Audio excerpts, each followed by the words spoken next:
Hey everyone, I'm Melanie from Streamlined Legal, where we help law firms get the most out of their practice management software. Today we're talking Zapier again, and we're going to help you supercharge your zaps. And in order to do that, I want to introduce to you 6 tools that Zapier has that makes the Zapier tool that much more powerful. And so they're all included in your Zapier account depending on which level account you have. So double check that, what subscription you have. But the first one is called Delay. And this one's super nice because it kind of makes it feel like maybe it's not quite an automation, even though we know it is.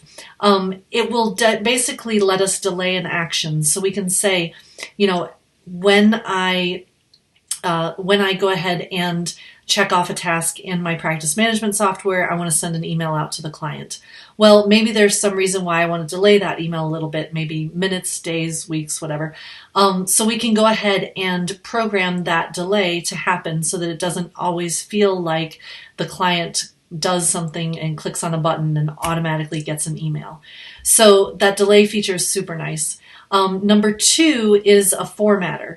This can be really helpful as well because sometimes you'll get data out of a program and it won't exactly match or look like the data that the next program needs. So a really great example of this is telephone numbers. Sometimes you'll get a telephone number out of your CRM and it comes with dashes, whereas you need to put it into your practice management software with no dashes. So that's a great example where the formatter can come and help you. Basically, you tell it what you're trying to reformat and what format you need it in, and it can go ahead and do that. And of course, it's limited to certain information, but telephone numbers are a great example. The third one is a texting tool or an SMS tool. So you can basically set it up so that you are notified via text when certain things happen on your apps that you have. So for example, someone submits or you get a new email from a potential client through your website. And when that email comes in, you want it to be identified and a text alert sent to you so that you know that that's come in. So those can be really helpful. Now, keep in mind with this texting, it's not something you're necessarily going to use to text your clients a whole bunch because you do have to confirm that text number that you're sending to make sure that you have permission to use that number. So usually you're going to use it for more things more like notifying yourself because you can, of course, confirm your own phone number. It's limited to 15 an hour, but again, if you're getting more than 15 notifications an hour, maybe you shouldn't be notifying yourself of so many things.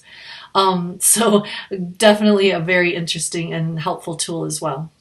Number 4 is a parser.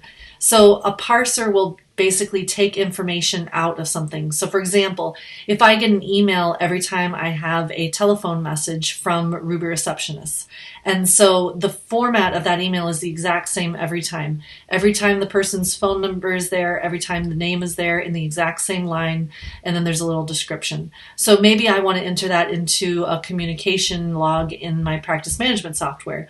So the parser can find the line with the phone number, it's there every time, the line with the name, it's there every time, and then it can put that into the correct fields in my practice management software that's connected to Zapier. So that's a really great tool as well.